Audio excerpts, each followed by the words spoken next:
Good day, ladies and gentlemen, and welcome back to another episode of Run of Play.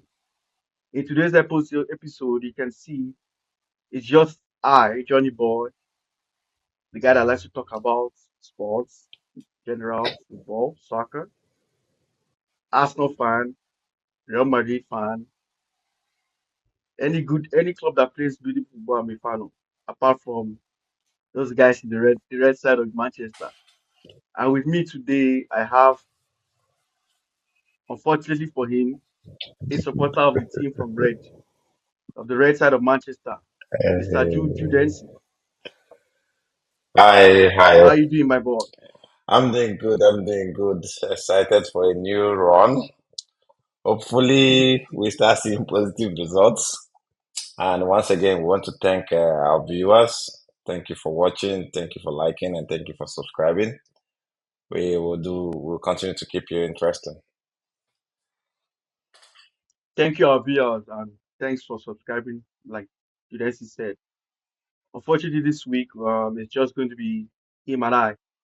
Our other panelists are away with one duty or the other, so some of them are running away, but they claim they have appointment, but it's all good.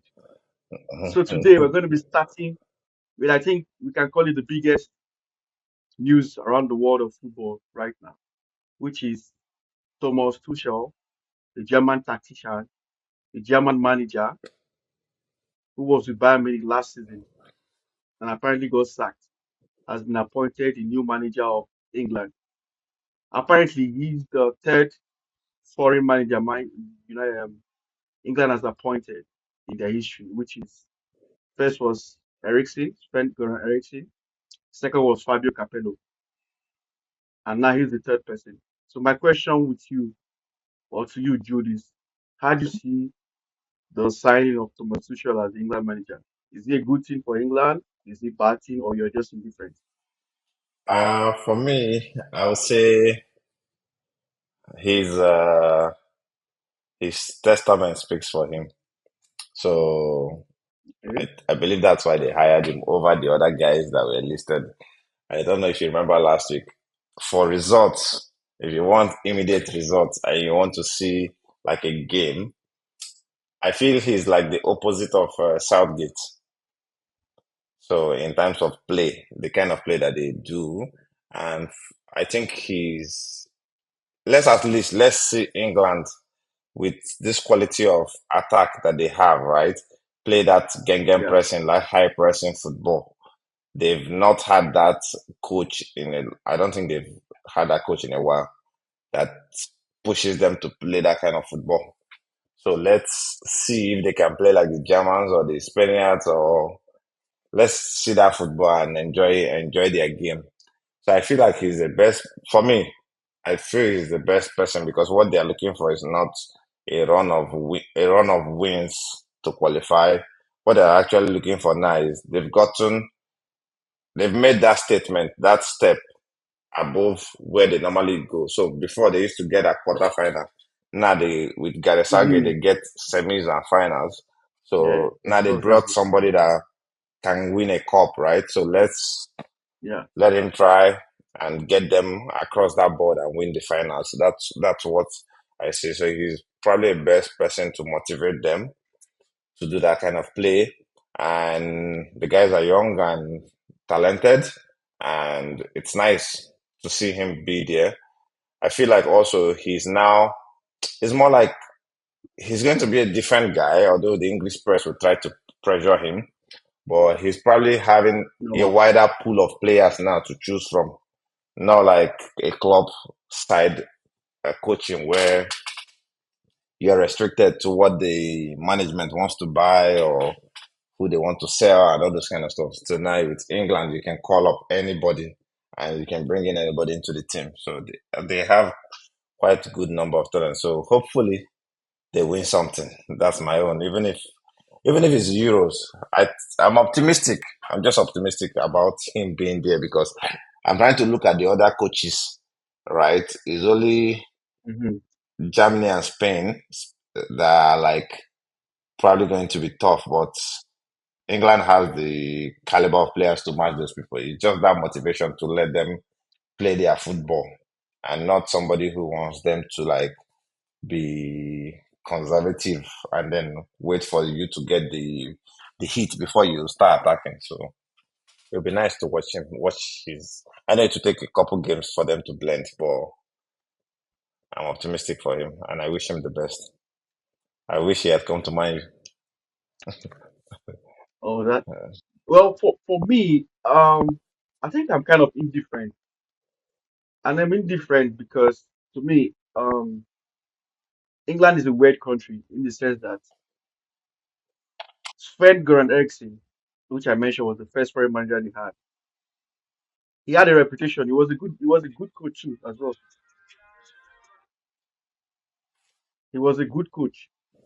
Sven Goran Eriksson was a good coach, right? He had the reputation of winning. He did so well with Lazio, and that was part of the reasons why he had so much fanfare when he came over to England to become their manager. But we all know how it turned out. He became a failure and stuff like that. Same thing with Capello. When Capello came, Capello had all his resume was stacked. Remember, and he also had the golden generation. It has the But, Rooney's, but the but with Lampards, that golden generation, Gerrard, they don't have the cohesion the, like these guys have. the Ferdinand, the John Terry. They were all Joe Cole was in. You know, they were all in the English team when Capello, a world-renowned tactician, was there. But I think they even go worse under him. And then now under Tuchel again, the same thing. My only problem is, and I think it's part of why I think I was reading some stories. A lot of fans are against it because for a country like England, are you telling me there are no English coaches around that can take the national team? Because somebody was saying you don't see a German national team going for like an Italian or a French. You know, they always go for their own. The same thing with the Spanish, the same with the French. They don't go outside, and I'm sure Italians are the same. So these are countries that to me are like England in terms of quality, reputation, but they never go outside their countries to get a manager to coach them. So why isn't England? Why is England going outside? Now they're both the men's and the female teams are being coached by foreigners. So the lady did so well for them because they won. I think they won the Euros. That's what they're going to achieve with the national men's team. So my only issue is that why didn't they go for an English guy? That's all. Like For who? an English guy could have been. They should have gone for an English guy. Who do you want them to go for? That's better than Tuchel. I know. I think it's not about being better. I think it's more of, you know, are you trying to tell us there are no good coaches? Forget the nationality. Is Because sometimes, like for instance, now people forget that their Spanish foreign coach, he was their youth coach before he got promoted. but that's the You know that, coach right? that brought them up. You don't have all these guys now De La have Fuente. different coaches that coach them to the star that they are. Yeah, but I'm saying that sometimes you don't have to look. You don't have to look for the shiny, most, the best. Like it could be somebody that you know I is think likable, malleable. I actually was surprised. I thought they would probably just. I didn't know they were in a rush for a coach because the caretaker was still doing good, right? I thought they could probably just hang on a bit with him. I think even the caretaker didn't want it because I think the way he was sounding, he sounded like somebody that didn't want that pressure. Because one thing you can admit that the It's the English job pressure too. is one of the hardest. Yeah, the pressure is too much. I think he didn't want that pressure because I think we all know English job, like the press, everybody's talking about them. So I guess he didn't want it. But my question, the other English coaches they could get, I know Eddie Howe kind of rejected them because those were the rumors that he tried to go for There's him, and I think he turned them down. But I'm pretty much sure if they really dig deep, they could have found an English football. Well, It's very rare. I Very don't wish rare. I don't wish them the best. If I'm being honest, I don't I wish wish them the them best. the You know, worst in the Euros. I don't wish them the best with in Europe. England, I'm indifferent with England as long as The only they thing don't is win that anything. cost, the cost with them, we don't know if Exactly. it will be broken. That was what I say. They have a cause until they break the cause. Nothing can happen. So the next thing I was about to say now is that because we all know that Tuchel was being linked to the job at United, right? Because of the whole pressure ETH has been under. The Hag has been under so much pressure for the last couple of months now because of the poor results, because all the whole turmoil going on for United. But does Tuchel now signing for England? Because it seems to me that it seems United they really push for him. Because I feel that if it was a choice between England and Man U, I believe he would have chosen Man U. That's what I believe. That he would have, if he had two choices, I believe he would have picked United job over the English job. So to me, it feels like the Manchester board they really push for him, and so since they didn't really push for him, he went for the English job. So does this mean that the United board are actually truly backing ETH? It doesn't mean anything. Because to me, It doesn't mean anything. that's the way I'm kind of looking I at it. just think Because it's almost like they're somebody settling in for the board themselves. might be in love with ETH. That idea of ETH tactics and all those things. Somebody in the board that you will love. So for me, there are two ways to it, right? I just think maybe look at teacher's part, right? They were supposed to sack the Hag. They did everything. They left him. They did the meeting. They left him. What's the guarantee that they're going to sack him soon? And the England job is That's hanging what I'm right saying. So on that's the that's thread. that's what I'm trying to say. It could also That's what be I'm trying to say. Tuchel jumping the wagon quickly just to grab what he has on the table before the Man U decide what they want to do, because ETH can come back from this weekend now and have a good run of games, and then it's all over, right? If another person takes that job, it's gone. Then it could also be me. I just feel like maybe the board, for me, on the board's part, I just feel like maybe they were taking time to like go through the coaches that they have, right? And then while they are doing this, they probably maybe last week when I was saying, oh, he should come to mind you, people were looking at the in terms of long run. I wasn't looking at the long run. I was just looking at somebody to at least wake these guys up, wake the team, wake the entire team, the fans, the players, the board up, right? Let us get Okay. back to winning ways. That's the main thing, because if we don't bring a coach that can wake us up back to consecutive winning ways and fighting spirit, we'll probably be getting a coach that will continue this slump. He will just come, and then the first three games they will win for him, and then after you start the rot again. So you need somebody that they're able to fight the board. Let me put it that way. Fight the board, get your wins, let your this thing continue. So it could be all those troubles around him too that is making the Manchester board to be holding back a bit A and little bit trying hesitant, to yeah. speculate what they want to do. Yeah, It could because we don't the know what rumors their that he's negotiations a also be. difficult person.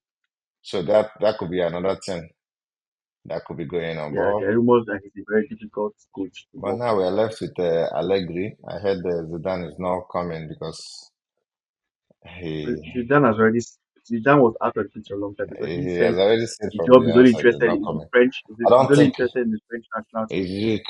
he has to learn English to be he says he wants to be able to communicate with the players. So he has to learn English, which is not I don't think he's looking forward to that at this moment. Yeah, but also the rumors that he's only interested in the French national team as well. So I Okay. think he was never in the running for United No, job. but the thing is, I can't blame Zizou. You have to also look at where you're going to now. If you are inheriting a squad that is rich, then you go. You're inheriting a dead squad. See, voila, if Zizou should come to Man U, it's going to be hard. It's going to be hard. Not this. Anybody coming to United will be hard. That's the truth. No, Anybody there coming are to coaches that will come and you see tactics. You understand? And for somebody like Zizou is more of a winner than like he'll give you tactics for let's win this game. And the players and he allows individual brilliance to flow. Do you understand? yeah, But the players yeah. that we have is they are more youthful. Our attack is more youthful and it's part of our problem. Like they are not yet experienced. And the people that we have that are a little bit experienced, maybe like they've played number of games in different competition, are inconsistent. That's where another problem is. So if you had like a consistent set of players playing, and then you're bringing a youthful person in, that person will be learning from your consistency. Do you understand? Like Hmm. I can't come into a team now and be meeting somebody like uh who will I put like Saka now or like sorry, why did I say Saka? Like Kevin De Bruyne Ah or boy. or Ronaldo during his prime. Let me use those kind of players now. And then you are coming in as a youthful player. You want to catch up to that their consistency, that their level. You understand? Even if you're not there, you do your best. Like you'll be able to get at least 60 to 70 of their 60 or 50 of their potential, which is probably your 80 at that moment. You understand? But right now, what we have in money is like take it or leave it. So they come in and Mm-hmm. they've not even improved on their shots. That's the annoying part. You are an attacker. You go in, week out in a training, probably doing 3 sessions or your personal training, and you can't even take a proper shot. Like they all have like weak shots. All of them. Even Rashford Mm-hmm. at some point too has dropped that development. So there's a problem in their personal development at the club. That's one thing that they need to all watch out for. So I feel as the best. We hopefully Ten Hag turns the results around or he faced the chopping board. To me, I see it as more the board backing ETH. That's just me. Because I think the board is looking at it that okay, we've gone through some structures that we've changed this summer because Man made some structural changes, both adding new backroom stars and everything, right? So they're looking at the whole restructuring for the young players that came in. Because let's be honest, most of the players that came in this summer were young, right? Yep. So they're looking at it and saying, okay, maybe this guys still need time to like gel, blend into the team. Some have not even played, some have not played yet. So I think they still give him that benefit of the doubt that you know what, we actually still believe in this guy. Let us give him maybe till December, maybe it's the end of season, who knows, to see if he can pick it up. Because ETH has always come out to say he has the backing of the board. He has always come out anytime he's here. Yeah, I still have the backing of the board. So he He'll might keep be telling saying the it truth. now. So he might actually be telling the truth. That he actually, because what we're seeing, with everything we're seeing, People it are the seems one, that way that they're backing him. people are the one looking for So, body well, language. who are we to argue? You know? So, yeah, that's what I would say. And also, you've seen the changes. What do you think about the changes they're making at United? Like, I think it was 2 days ago, yesterday, the news broke that they had sacked, basically, or relieved our own, or our boss, former boss, Sir Alex Ferguson, of his ambassadorial role. So he has been sacked. That was the headline. I really Ineos has sacked him. So is that a good thing Ineos. for you? Because to me, I think it is because just the pressure of Fergie, because whether you like it or not, anybody that's coming to United is going to have that hanging over his head. You have this great legend to live up to. You have this great. This guy took United to a certain pillar, right? Mhm. So if you don't get to that level, at least you must get close to him. So him being around, it's there's always pressure. Because every time you're watching the United game that Peggy is around, guess what happens? The camera is always on Peggy. I noticed that a lot. Once Peggy is in the stadium, its camera must pan to most. I don't think I've watched any game that Peggy was around that the camera didn't go to him. Cameron So will always he's show everybody. Please leave Fergie out of no it. no. It will show him that he's the I know past legend. they're having, It is also yeah, to show the. but It's also just there are like also rumors Aston now. Villa's game. If the Prince is there, yeah, the camera will show him. If Ronaldo is in Man U's this thing, camera will show him. So it's not pressure. I feel like for me, I'm in between because in the first place, I don't know, like I don't really know much details about his ambassadorial role, like who brought I him mean, back. Ambassador is like promoting United now. Yeah, he's That's what promoting United. Ambassador is That's like. off the pitch. So how is he trying to affect the person in the on the Yeah, pitch? but there were rumors. Listen, that's what, there were rumors that he also used to come around once in a while You to can the come dressing around. room, see the players and stuff. That's fine. That's good. I know it's normal. People want to the managers who want to please him because he might have a little say behind the So, scenes, right? but then he should do like he should behave like Wenger. Not should leave the club. the hands off completely. Allow the new guy in charge to make his He change. could Just also be part of the people providing advisory to the board now. that's what That's another that's what thing. I'm saying. So maybe So you don't they are need us tired as of well. That's him what I now. Maybe they are tired of whatever advice he has been giving them. Maybe sack ETH, and they are tired, and then they let him go. That could also be another thing that is going on. yeah, So I mean I just think the board are trying to they are trying to remove everything pressure from it. That's what I see. It's even I even heard also they cancelled if, there wasn't your Christmas party or something like that. they They've need to also cancel it. built There's a nothing for them new to celebrate. they've even built up I think like a wall in your training ground that And everybody's nobody is spying, everybody's spying. spying you. So Ineos is trying to you could see they're trying to make some changes behind the back. So I think that to me they trust ETH. I think they So trust him and they support yeah, him. To me, and I wouldn't blame them for it's doing not. that. He has tactics, but it's not about tactics. It's about conveying. Coaching is you passing that tactics to the player to represent it on the pitch. That's what Yeah, coaching is all about. but yeah, but like somebody should say, right? As a coach, you can only give instructions, tactics to your players, right? At the end of the day, guess what's going to happen? They have to then execute it on the field, right? Like But then, he's not the one telling Martin to make errors. He's not the one telling Dalot to make errors. He's not the one telling Matra to make errors. He's not the one telling Tele to make errors or telling Rashford not to score or Ganacho but you have a choice. One, you have a or choice on or the. He has a choice on the kind of players that come into mind. You one, he has a choice on subbing those players and making changes and which he putting does, people. he does. He's not doing it as He much started as I doing it. want it. He's the one at the helm, but he's not doing it as much as this thing. He's been, I would like, although I think Rashford has started changing a bit in terms of waking up, his body language is a little bit changing, but he's not yet there as the Rashford of 2 seasons ago. So he needs to find a way to wake him up. That's my own. Rashford is one of his key guys if he needs to do stuff this season. Uh, it's very difficult. Like even because even what's his name, Bruno Fernandes came out. Hey, what it was last weekend before their game against Poland? I said, well, after that game, I prefer.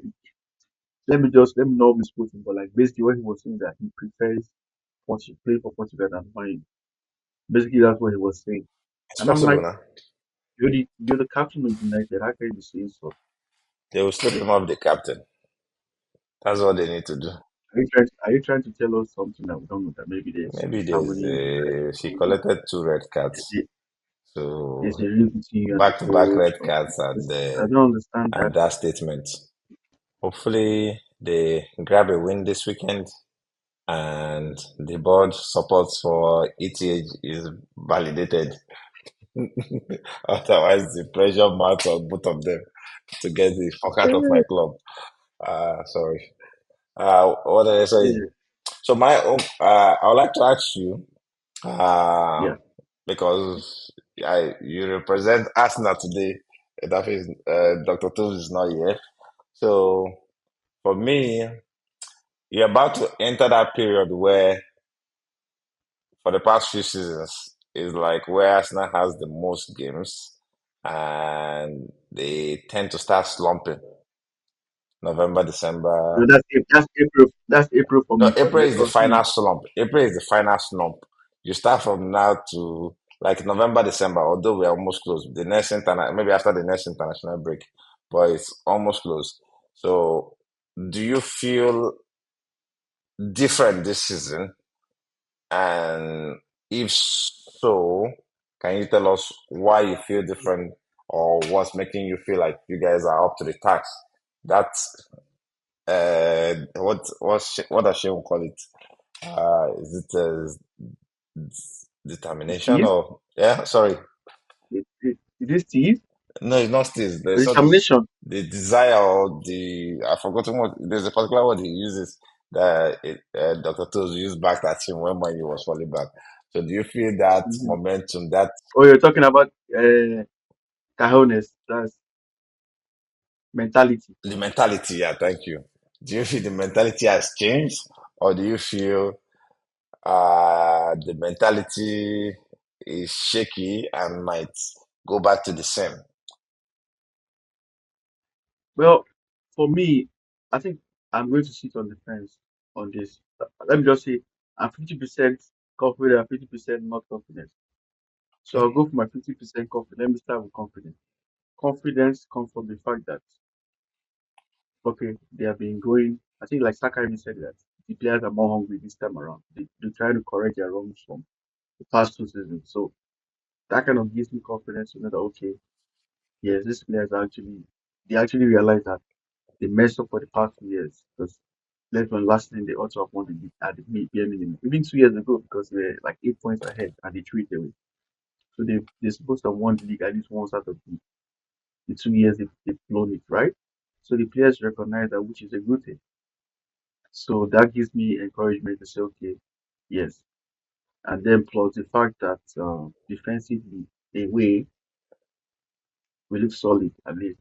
And then Party looks like by this time, usually Party is having one knock or the other or something. But so far, so good. He has played all the matches so far, which is a good thing. But then the part that makes me not confident is number one, Arsenal being Arsenal, right? That's one. Second of all, injuries. Uh, our captain Odegaard is injured. Saka got injured this international break, right? The first game against Greece, he got injured. Only God knows whether it's a serious injury or not. But at the moment, he's doubtful for the game against Bournemouth.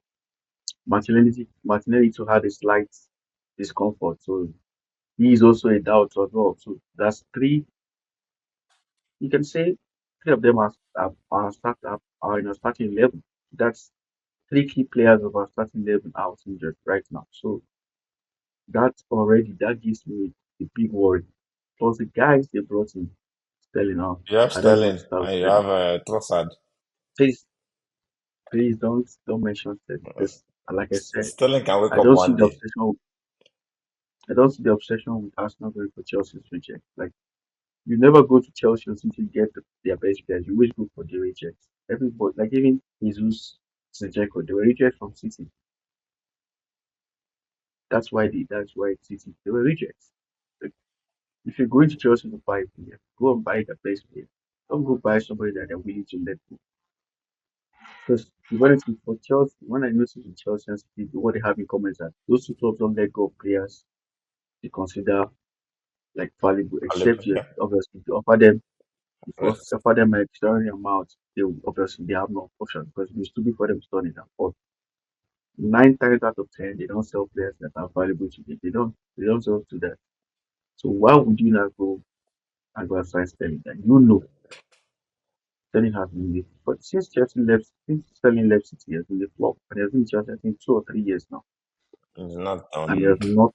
In fact, he has gone down. He's no longer. Sterling was a regular for England, but that's to tell you his decline. England doesn't even bother calling him again. So why would you go for that? And he has not shown any sign of improvement so far. Jesus, Mm. oh, that was another garbage player too. It's a sign to So change. already those are two of our attackers that also help lighten the body of our attack, which to me was our weakest point last season. To me, our attack was our weakest. I know we did say we scored a lot of goals, but I feel our attack still let us down because I always say something. You can score 6 goals against Brighton, right? Or against Nottingham Forest. It's going to boost up your goals for. But then you need those goals against the top opponents that you don't score. When we did the goals against Villa, it was nowhere to be found. And that was the game that kind of killed us. When we did the goals against City, it was not there. Then the day, you see the goals because goals wins you games. So apart from Havertz right now and Trossard, who's going to score the goals? And then Saka is our provider. If he gets injured, who's going to do the provision? I don't trust Jesus. I don't trust Jesus. I don't trust him. Trossard is more of a goal scorer than a creator. So he needs somebody to supply him. It's not Jesus somebody that's can going to create beat now. like six Jesus and guys. Sterling can create.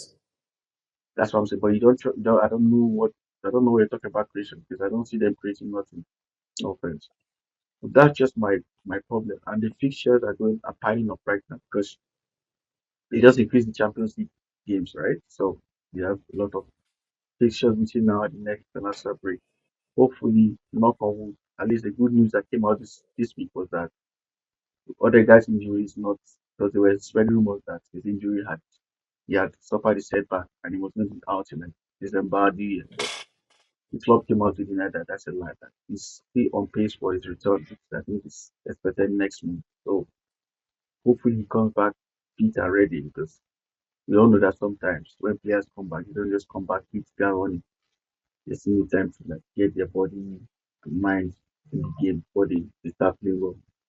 So those are the injuries, but I'm optimistic that we should be able to go through. I think the game against Chelsea, I think Chelsea's game is away, I believe. Our game against Chelsea, I I believe, is away. believe so. So that game is going to tell me a little bit about it. Not so much, I would have said the game is Liverpool, but Liverpool is at home. So You guys if have we're doing Liverpool. against, we have Liverpool, yes. So this run now, we're entering, we have Liverpool at home. But I think Chelsea's game is away. So that game is going to give me a little bit of insight to see whether we're actually serious or not. It was a Man City's game gave me a little bit of hope, even though we didn't win, but it gave me a little bit of hope. So now I'm looking at for Chelsea's game. But like I want to say though, we have to take it one game at a time. Can't be looking at, because I think after Bournemouth, next game is Liverpool at home. So you can't be looking at Liverpool when you say have Bournemouth. Bournemouth is a tough game away. So we just have to take the games one by one, and then let's see how it goes. If we can survive till Christmas without any major injury again and still maybe being at the top or close to the top, yeah, I have hope we can win the league. Yeah. I know as a hater you don't trust us, but it's all good. Hey, we might joy. But the funny part Haters, is, I haters are don't gonna hate hate. you. I'm being like realistic. Being realistic, it seems like Ateta is improving on what he's done in the past. That's all. That's the only benefit of that I'm having. But hearing this your number of injuries, it doesn't seem there's any hope. Yeah, but like I said, Saka and Martinelli could be fit for this weekend. I'm not sure, but as of now, consider them Even if out. they are fit, but they Okay. won't be 100% fit if they have that slight knock. It might just be something that they will have to be careful about because you have the Champions League again. You have all those other Exactly. competitions. So, I even forgot to mention that we have Inter Milan and so, Shakhtar Donetsk. so Those there's are tough there's games. still more games in between that you are going to play. So it's a kind of Plus game where Italy you up have as well. to Yeah, score your goals and then conserve your energy and save. you're right. So It that's what will I'm scared. be it will be a thing of joy if the points can be slashed. But more should do Manpele, well. Manpele. But from your own perspective, right, as an Arsenal fan, Yeah. if what do you feel if the season goes? This is Ateta's sixth season, right, So he came in 2019, right? So 2020, 21, 22, or 23, fifth? 24. Yeah, this is he's starting his fifth season now. Fifth Basically, season. let's put it Okay, that way. not sixth. Okay. Yeah. So, do you think if he doesn't win anything this season, would you? Does he deserve the sack, or would you retain him? That's a very, very, very hard question. To be honest with you, I think if he doesn't win anything this season, I'll be looking at sacking him. But I know they're not going to do it because they give him a new contract. That means they have to pay him a huge chunk of money, right? So Or do you feel the board is personally, buying into the you're giving the fans hope? Let's keep maintaining you, just like the Atletico, board right? is just what the board is basically doing is they're feeding into the aura and vibe of the fans, because the fans, most of the fans are happy, right? Yep.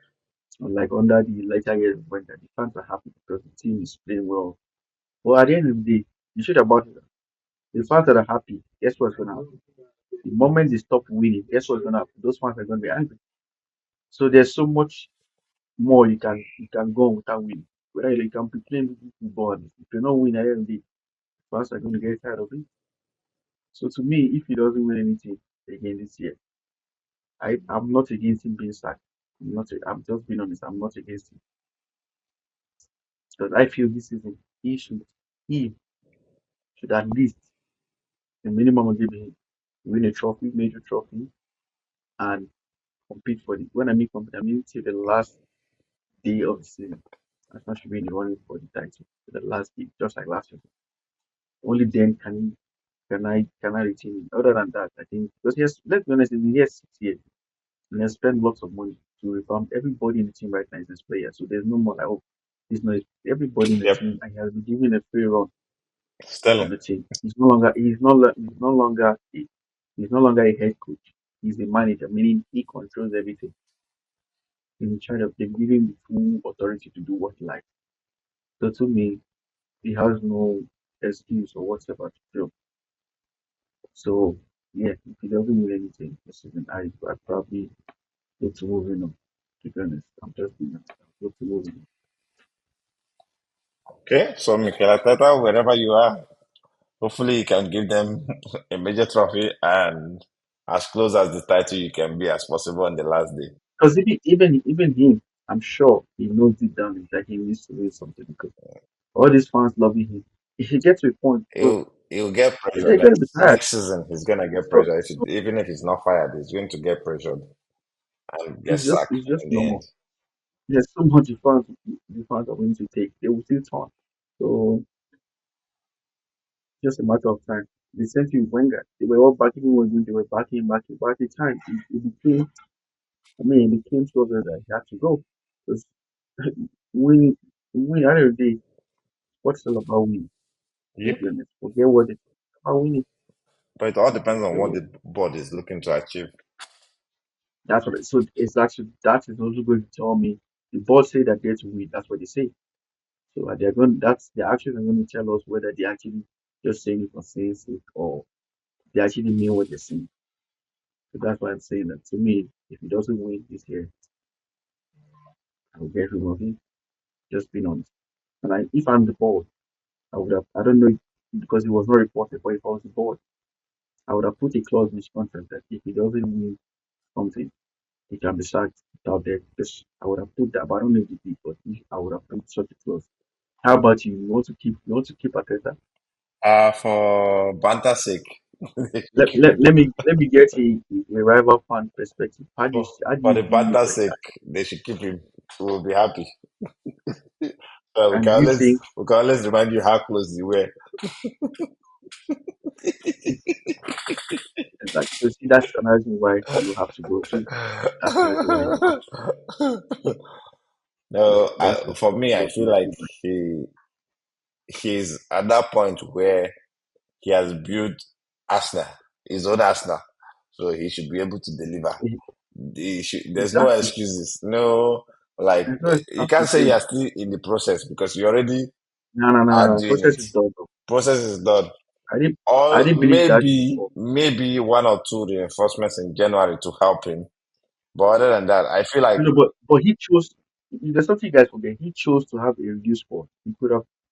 I'm sure if he had gone to the board and told them he wants to strike, and they would have got him a striker. So he chose to have a reduced score. I've sold a lot of players this summer. He sold a lot. A lot of guys, because for me, especially I feel he should focus more on the league. The league will be a better testament than the Champions League. Champions League will be you see nice, but the league, that's where I disagree with you. He did that last year and it cost him.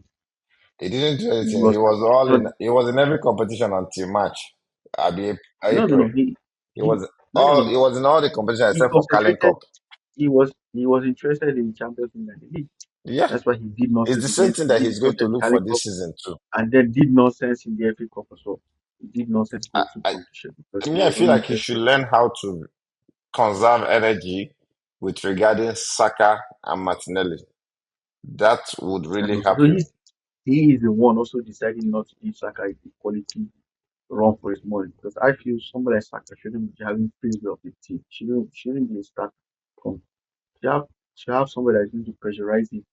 That's the reason why I like Not him. even pressurizing him. This I'm week, talking this about week, Doku like might play. not Grealish even might play. not even matter of pressurizing him. The other thing you also look at is the workload, right? Like That's the same carrying, thing. he's playing England, he's playing almost all the competitions for Arsenal. Yeah, That could like disturb can become the him next Rooney. in his, like wear him out quickly when you really need him. So conserving I him, know. his quality and his energy will be needed, even if it's like don't start him in some games, bring him on, like start him some games. Like that's what I feel like he should start. He should start like looking at. We need at least somebody quality enough, or at least You can start managing a Jesus and seven. Sterling now. You have to make do of whatever Can you we have. stop? There's nothing you can change. Can we stop mentioning Jesus But actually? you have to Because I make do don't of know if what you you know have. that. I mean, I don't feel like He was Jesus. I don't feel like Jesus is that useless. I feel like there are some there are some gameplay that he will work with. Like this kind of bomb out now, you can play Jesus. You'll probably dribble five players. All you just need is tell him when you dribble finish, please look for Kai Havertz or look for this. Don't finish. Don't even try to finish on your own. That's the same thing with Sterling. When you run past all the players, just look for the next Arsenal player and give the ball. You understand? Because they are kind of having issues with their last decision, final decision on the ball. That's the problem. And it's shocking that Jesus is going down that line, which is really bad for him. Like I know he's saying I'm not a striker, I'm not a striker. It's fine, but it doesn't mean you should have to. Like I could remember vividly that match that he tried to dribble something he could have square played to what is it, Saka or Havertz. He wanted to dribble the player and score. Is It's it not just evident to you that Jesus has fallen off? That you see how shitty the Brazilian national team is, how shitty they are. Yes, he's not getting called up to the Brazil. That should tell you that he has he's fallen not off. he's not getting started in Arsenal. Ooh, the way we invite him in Brazil. That's what I'm saying. Look at how shitty the team is. He This needs is to wake like the up. worst Brazilian team ever Anyway, I've seen. But yet he's he's just not being called a up. lucky footballer that found his way. So that's to tell you how much he has dropped. So our national this weekend was international break weekend. International teams, everybody went. There was a huge incident on I think it was Sunday breaking Monday. So the Nigerian national team, which is the Super Eagles, were supposed to play. We're supposed to play Libya. What happened was that Libya, I don't know. Some people say it was a form of retaliation, right? Apparently, Nigeria treated them badly when they came over to Nigeria. I think they were supposed to land in Rio, but instead they landed in Port Harcourt, and then they had to drive from Port Harcourt to Rio. So I think the Libyans were not happy. So as a form of retaliation, I think they went overboard though to me. They sent Nigeria to a very weird as unknown airport, first of all, without no water, food, access to internet, and left them stranded in the airport for over 12 hours to the point that the players said, no, there's no way we're not playing this game because this is inhuman. You can't treat us like animals and dogs and expect us to play. So the players said they were not playing. It was a big issue. CAF tried to like resolve it and get the players to play, but they were insistent and saying, no, we are not playing this game. So I think even right now, the Libyan football president has resigned because he said he doesn't want to part of the whole scandal. And I think the CAF has fined the Libyan FA. And also, I heard the game has been rescheduled at a later date. And it's going to be played in Angola instead of Libya. So, what's your take on the whole scenario? Should Uh, should, should FIFA put more uh, emphasis on player protection and all this? Because it's not only Africa that does it. Even sometimes in North America, right? They yep. do that. They do that most times to like destabilize your opponent. Because when you put them too much through all those kind of stress and stuff, it makes them doesn't make them fully prepared for the game, right? So it's part they call it part of the tactics to win. Because I remember when Canada was playing to qualify for the World Cup, right? Usually Canada plays their games in Toronto. The Toronto is weather is kind of fairly good, and you have greater mixture of people here. But we're playing Mexico. Mexico that is a tropical place, and they took the game to Edmonton that was so cold, and they took it to Edmonton because that period it was snowing in Edmonton. So the Mexican players were not used to such amount of cold because cold in Europe is different from cold in Canada and North America, right? So Yep. I know some of them play in cold in Europe, but it's definitely not the same. Yep. So you could see like some players even came out and said their hands were frozen, they had frostbite. So it's all about the same way in in South America too. Sometimes, like for example, Bolivia now, the stadium they usually play their home games in or at, it's like very close to 5,000 feet above sea level. So it's very close to the To sun. the So zone. it's very humid. So those players are used to it, but the openers are not. So it's more like a tactics to like destabilize your opponent. But to me, I think sometimes some people take it too far, like the case of the Nigerian situation. It's taking too far because at the end of the day, in as much as you want to do all it takes to win, you should also, I mean, we preach sportsmanship and fairness, right? You have to still be fair to your opponents. And one way to be fair to them is to treat them right, provide the passengers supposed to provide. And then if they win, they win. If you win, you're fully prepared, you also win. So that's just my take about it. How about you? For me, it's like what Libya did is it could be considered abduction. Like Exactly. that's how crazy it is. There's a different case with you saying, "Oh, land here," and then after you land there, we cannot take you, fly you. You're not allowed to fly to the other area. Take this bus and drive for 14 hours to that area. You understand? Hmm. That's a different case. You provided an alternative that sounds a little bit suitable. But holding them hostage, these are not like visitors coming into your country or something. Do you understand? Or Yeah, illegal migrant. These are professional footballers that have their own life. Like they came to yeah. represent their country in uh in an assignment that And the is club, approved some by clubs an were worried. international body Clubs were worried. that has been Yeah. agreed by all these countries. So I think like they went over because the Nigerians case that I heard was they were actually the ones who decided to go to Port Harcourt Airport. They made arrangements for them in Uyo to land in Uyo, Hmm. and Okay. their paper, the processing of their papers were supposed to be done quickly in Uyo rather than landing in Port Harcourt where they went through the normal immigration and then it took them longer than Mm. normal to get through. Then the problem I don't know how true this other gist that I heard was they told them to fly down, even when they landed, to fly Okay. down to Uyo because Yeah. everything has been done for them in Uyo, but they insisted that they couldn't go because I think their flight that has been paid for is supposed to stop them at Port Harcourt. So they didn't book the flight up till Uyo.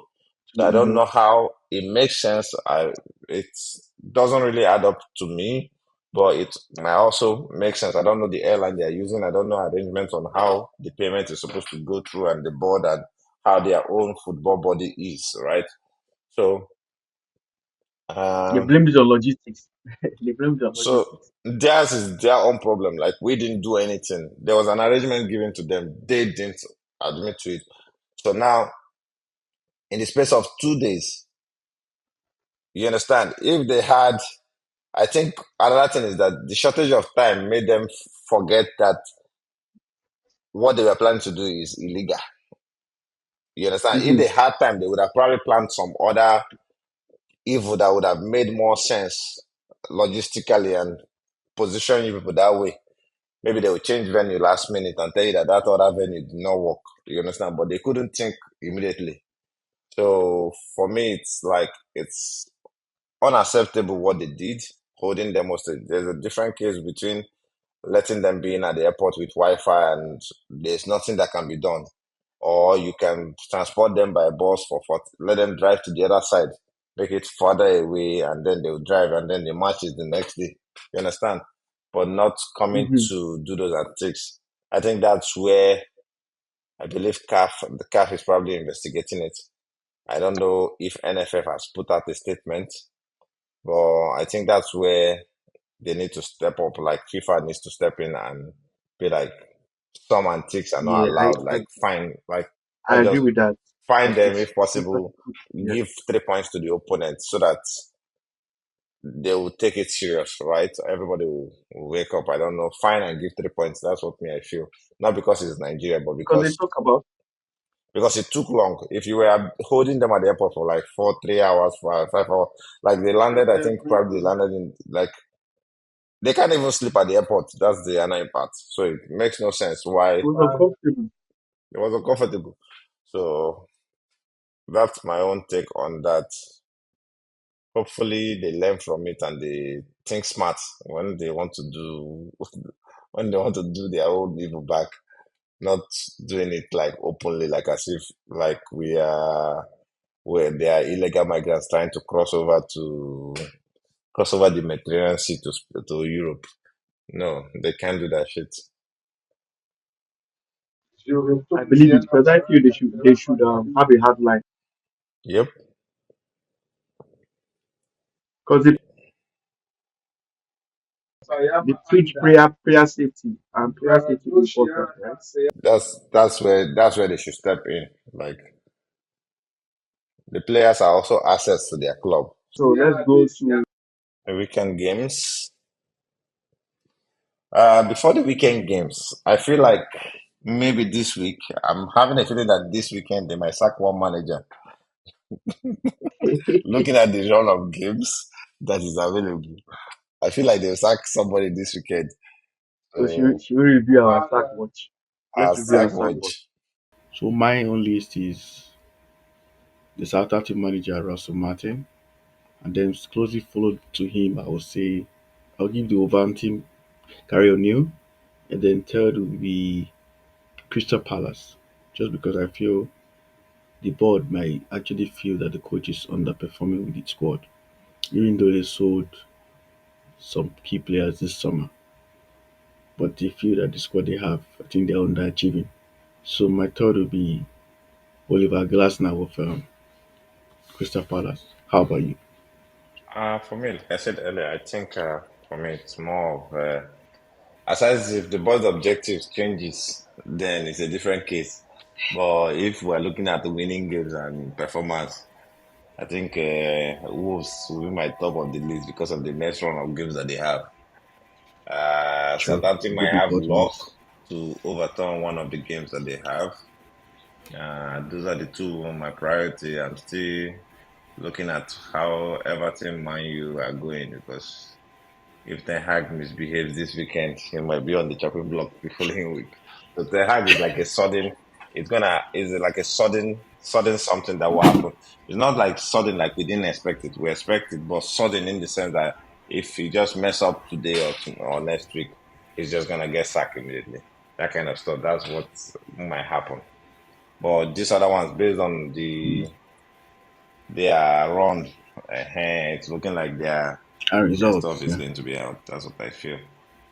Hopefully, Wolves Mm. can do a miracle to beat Man City, but it's going to be I tough mean, one. they'll be doing everybody a favor. Trust me. Yeah. So now we're going to move into the prediction segment. So our first game, as we all know, the international break is over. Over finally. After some boring international game fixtures, we're back to the nitty gritty of the Premier League and other leagues. So today's game, we're going to start with the Tottenham West Ham game, the first game that kicks off the weekend, and it's a London derby at the White Hart Lane. So I'm going to go with Tottenham to win 2-1, just because they're home. Same here. I think I'll give them because I feel like because it's a London derby, they'll both probably score each other. Tottenham want to do their Gengen pressing and score high line and score first, and then they'll learn from their mistake to probably defend. They can't be shitty twice in a row. It will just make them be under Okay. pressure again. So I give them 2-1 too. That's what I feel. Hmm. And another game that's taking place in London, where we have Aston Villa visiting Craven Cottage, taking on Fulham. Um, this is also a very dicey game. Fulham are very strong at home, but I just feel Aston Villa will have too much for them. So I'm going to go with Villa 2-1. Okay. Me, I'm going with a draw. I'll just give them 1-1 draw because Fulham is not is becoming a mid-table, not mid-table like it. They want to present themselves as A the top half. top half, They're a the top half team now. second top half of the 10, like from the from the Yeah. let's say 7 to 9. That's where they want to be, but they want to disturb, like upset the top guys, and that's what they are looking for. So, Mm. and they are home, And then, so I'll give them 1-1. yeah. And then to a game many people will consider a big game. 11th, 14th versus 11th. Okay. So in a way, it's a relegation. You can say it's a relegation fixture. We But have it is the not almighty relegation for you United, and me. Manchester United,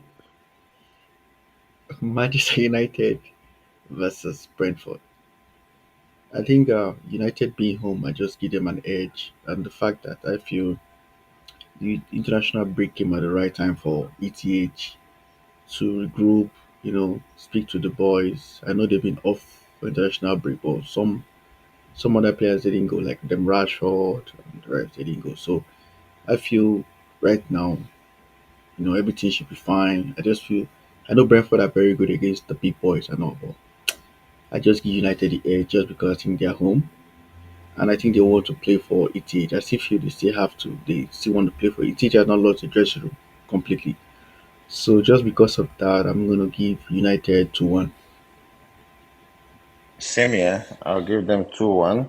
I don't see where the goals will come for United, so I just give them two because they are home. Brentford is on a scoring form, and United is not the best in defending. So I'll probably give them 2-1. Hopefully, Eric Ten Hag starts the team that will give us that win. That's my hope. And then another dicey game of the weekend, which is Newcastle versus Brighton. Brighton just coming off that magnificent win over Tottenham, where they came back from 2 goals down to win. And then Newcastle, ever since Isaac went out injured, they haven't been fantastic.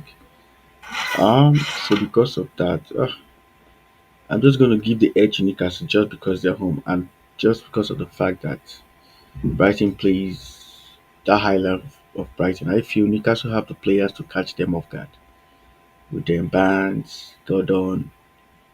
So I feel they have the guys to catch them off guard. So I'm going to go with the 2-1 Newcastle win. I'll do the same. Newcastle is at home. Brighton, Brighton is kind of tricky. It's a tricky game.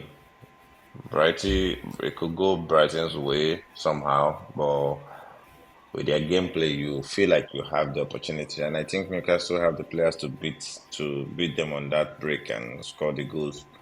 So that's why I'll give them Hmm. 2-1. That's what I'll give them two. And then to the last game of the weekend, of the weekend, Saturday. That's last of Saturday's game, which to me is a little bit dicey too. Is the almighty Arsenal traveling to Bournemouth. Arsenal most likely will be without, obviously, Odegaard is out injured. There's a possibility Saka and Martinelli might not be available for this game, so that makes it a tough one. But I still think Arsenal have enough guys in the Arsenal to be able to defeat Bournemouth. So I'm going to go with a 3-1 Arsenal win. 3-1 Arsenal. Because of the injuries you said, I'm going to be skeptical. Just and Bournemouth is at home. Bournemouth is not a small team at home, so I think I'll give Arsenal two. I want to lean towards 2-0, but Bournemouth is at home. Anything can happen. I'll give them 2-1. That's what I'll give you Okay, guys. okay, Or maybe I just okay, give okay. Bournemouth 1-0. Anyone, you're fair. You 2-1, 2-1. you It have your feels own like a mind, so game Bournemouth will forfeit and then Arsenal will struggle to come back. So I'll give them 2-1. Okay, next we Super have to Sunday. go to the Super Sunday fixtures. The first game kicking off the Super Sunday is Wolves travel. Man City, the champions, travel to Wolverhampton that are struggling right now. In the reverse fixture of last season, Wolverhampton actually beat City. But I think City will have too much for them. So I'm going to give City 2-1. Going to give City. Uh, I don't think with Wolves running around the pitch all the time. I think it's going to be a 4-0 or a 4-1 kind of game. But I think 4-0 I'm leaning towards. Because that the structure always get messed up with Wolves this season. Especially when you score them first, they kind of get messed up. Or when you score them, they just start playing around. So it's going to be like a match where Haaland will probably score 2 or 3 goals. That's what I'm thinking. So Captain Haaland in your football or FPL. FPL. So now we're coming to the biggest game for the weekend, which is Chelsea traveling to Merseyside and taking on the mighty Liverpool, the league leaders. So it's first, I think Chelsea is fourth, I believe, on the table. So it's first versus fourth. This is going to be a dicey game as well, but I just think I trust Liverpool more in the big games and at Anfield more than I trust Chelsea to cause an upset. Even though it's not beyond them to cause an upset just because of the squad. And I think the few tricks Maresca has done with Chelsea, you can see they're hungry, they're fighting, they're playing well. But I still think Liverpool has so much in the tank to be able to overcome them. So I'm just going to go with the Liverpool 2-1, 2-1 Liverpool. Me, I just feel with the way it's going, Chelsea going to Liverpool, uh, it's not a tough one because I think the same team that played against Man City will probably will happen in this game if all things being equal, right? The all things are not always equal.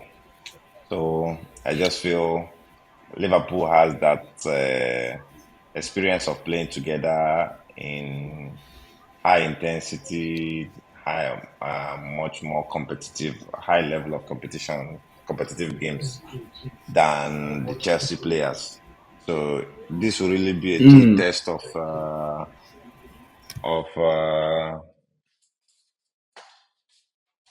to be a true test of the Chelsea's play that we've been watching over the week.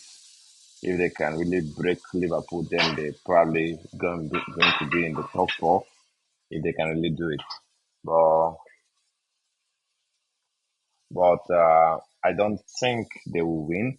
I will go with a because of Liverpool's experience of playing together and the team being a winning team so far, not even so far, even before this guy took over. So that mentality and that experience of playing together for a long while will probably edge Liverpool over and they'll probably get the game at 2-0. And it's also at Anfield, so it's going to be a difficult one for Chelsea to win at away. mm. I So give there them, you have sorry, it, 2-0. guys. Our 2-0, prediction. sorry. My prediction is 2-0. Chelsea is not scoring. Okay. Yeah. There you have it, guys. Those are our predictions for this weekend's games. Don't forget to send us your predictions if you think there's going to be an upset this weekend. Can Liverpool, City, and Arsenal keep going and keep winning, or will there go? Is there going to be an upset? Is Chelsea going to upset Liverpool, or Bournemouth going to upset Arsenal, Brentford. or are we going to see? Brentford Are we going going to to see fire, Brentford fire, going to Old fire Trafford Ten and Hag. destroying Old Trafford? There you have it, guys. So thanks for watching once again. Go to all our sites, our media sites, and you watch, subscribe, like, and share. And also send in your predictions for your games. If you feel you can give us some good odds that could upset the weekend. Hope to see you guys again next weekend. Uh, and thanks for always being there with us. Thank you guys. Send us your predictions. Have a wonderful night. Bye.